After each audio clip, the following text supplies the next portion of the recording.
స్పీకర్గా ఎన్నికైన అయ్యన్న పాత్రుడు గారికి నా హృదయపూర్వక శుభాకాంక్షలు.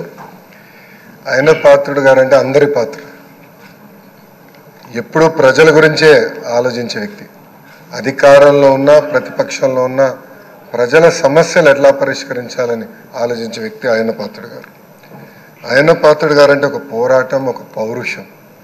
ఇప్పుడే పవనన్న అన్నట్టు క్షణికావేశం కూడా ఉండేది, ఇప్పుడు ఇంకా అవకాశం లేకుండా పోయింది. 1983లో విశ్వవిఖ్యాత నడసార్వభౌమ స్వర్గీయ నందమూరి తారక రామారావు గారు ఆనాడు తెలుగుదేశం పార్టీని స్థాపించినప్పుడు 25 సంవత్సరాల వయసులో మీరు ఆనాడు పోటీ చేశారు, ఎమ్మెల్యే అయ్యారు. ఆనాడు భారతదేశంలోనే సెకండ్ యంగెస్ట్ ఎమ్మెల్యేగా అయ్యన్న పాత్రుడు గారు నిలబడ్డారు. 25 సంవత్సరాల వయసులో మీరు మంత్రిగా కూడా అయ్యారు. 7 సార్లు శాసనసభ్యుడిగా, ఒకసారి ఎంపీగా కూడా మీరు ఉన్నారు. 7 సార్లు ఒకే నియోజకవర్గం, నర్సీపట్నం నియోజకవర్గం ఏ అదృష్టం చేసుకుందో నాకు తెలియదు, కానీ 7 సార్లు కూడా నర్సీపట్నం నియోజకవర్గం ఎమ్మెల్యేగా మీరు నిలబడ్డారు. 16 సంవత్సరాలు మీరు మంత్రిగా చేశారు.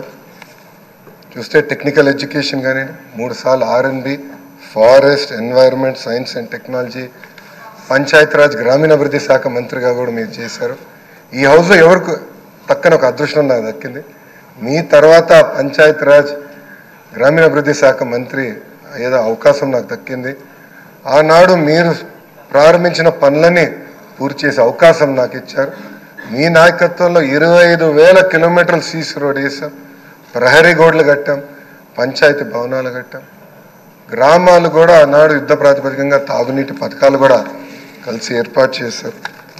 అంతేకాకుండా నాకు ఎప్పుడు సలహాలు కావాలన్నా, సూచనలు కావాలని మీకు ఫోన్ చేసేవాడిని, మిమ్మల్ని అడిగి తెలుసుకునేవాడిని. ఆనాడు పంచాయతీరాజ్ గ్రామీణాభివృద్ధి శాఖ మంత్రిగా నేను ఇన్ని పనులు చేయగలనంటే దాని వెనకాల మీరున్నారని ప్రజలందరూ కూడా తెలియజేస్తున్నాను. ఇంతేకాకుండా పెద్దలు గౌరవ ముఖ్యమంత్రి గారు చెప్పినట్లు ఆనాడు ఉత్తరాంధ్ర సుజల సవంతి ఇరిగేషన్ కోసం కూడా మీరు పెద్ద ఎత్తున పోరాడారు. నాకు బాగా గుర్తు, తెలుగుదేశం పార్టీ విశాఖపట్నంలో మహానాడు ఏర్పాటు చేసుకుంటే ఎట్టి పరిస్థితుల్లో అనౌన్స్ చేయాలి అని పట్టుబట్టారు. ఆనాడు కూడా గౌరవ ముఖ్యమంత్రి గారు కూడా అనౌన్స్ చేశారు. అంతేకాకుండా పార్టీలో కూడా పాలిట్ బ్యూరో సభ్యుడిగా, సీనియర్ నాయకుడిగా నాకు ఎప్పుడూ ఒక గైడెన్స్ ఇస్తాను ఉన్నారు.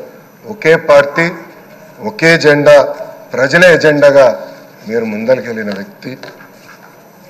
గత 5 సంవత్సరాలు మీరు కూడా ప్రభుత్వం చేతిలో ఒక బాధితులు.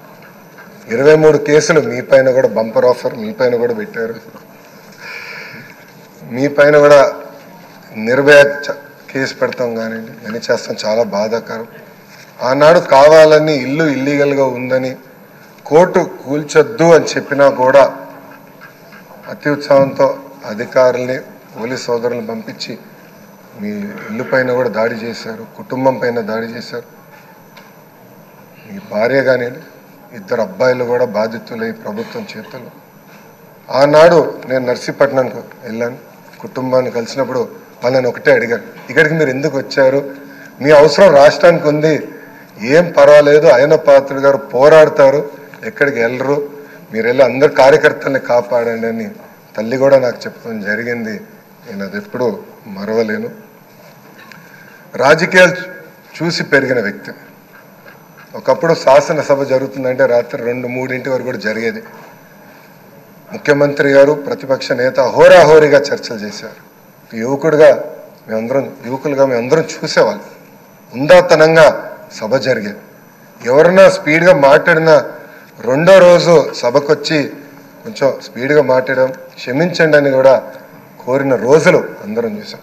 కానీ గత 5 సంవత్సరాలు అన్నీ లేకుండా పోయినాయి. ప్రజలు కూడా ఒక మాటలో చెప్పాలంటే శాసనసభని అసహించుకునే పరిస్థితి వచ్చింది.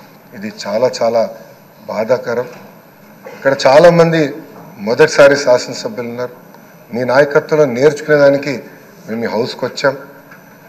సభ సాంప్రదాయాలు ఏంటి, ఎలా ముందలు తీసుకెళ్ళనేది మీరు మమ్మల్ని అందరినీ గైడ్ చేయండి. యంగ్స్టర్స్గా గతంలో ఎట్లయితే సభ జరిగేదో, పెద్దలు ఎలా ఈ సభని నిర్వహించారో నేర్చుకోవాలన్న ఆలోచనతో మేమందరం ఇక్కడికి వచ్చాం. మీ ప్రోత్సాహం ఎప్పుడు మాకు ఉండాలని మిమ్మల్ని అందరినీ అధ్యక్షుల వారిని నేను కోరుతున్నాను. అంతేకాకుండా మాకు నాయకత్వం అందించండి, లీడర్షిప్ ఇవ్వండి. హౌస్ని మేమందరం మీరు చెప్పిన మాట మీద నిలబడతాం. గౌరవ ముఖ్యమంత్రి గారు మన మంత్రులు కలిసినప్పుడు మాకు చెప్పారు,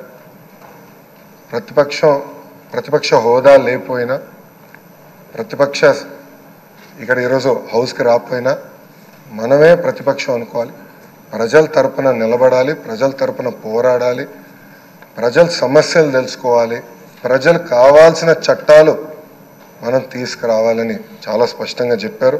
దానికి మీ సహకారం చాలా చాలా అవసరం అని మిమ్మల్ని నేను కోరుతున్నాను. అయ్యన్నథ్ పాత్రుడు గారిపైన ఎన్ని కేసులు పెట్టినా, ఎన్ని రకాలుగా హింసించినా ఆయన ఒకే మాట చెప్పేవారు, నేను తగ్గేదే లేదనేవారు. అహర్నిశలు పోరాడేవారు.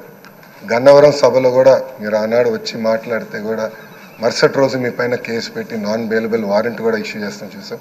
కానీ అయ్యన్నథ్ పాత్రుడు ఎప్పుడు తగ్గలేదు, ఎప్పుడు పోరాడితే ఉన్నారు. ఆ స్ఫూర్తిని మేము అందరం కూడా హౌస్కి తీసుకెళ్తాం. మీ దగ్గర నుంచి మేము చాలా నేర్చుకోవాల్సిన అవసరం ఉంది.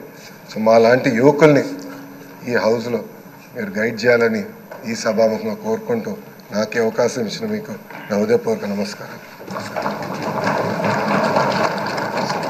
సత్యకుమార్ యాదవ్ గారు.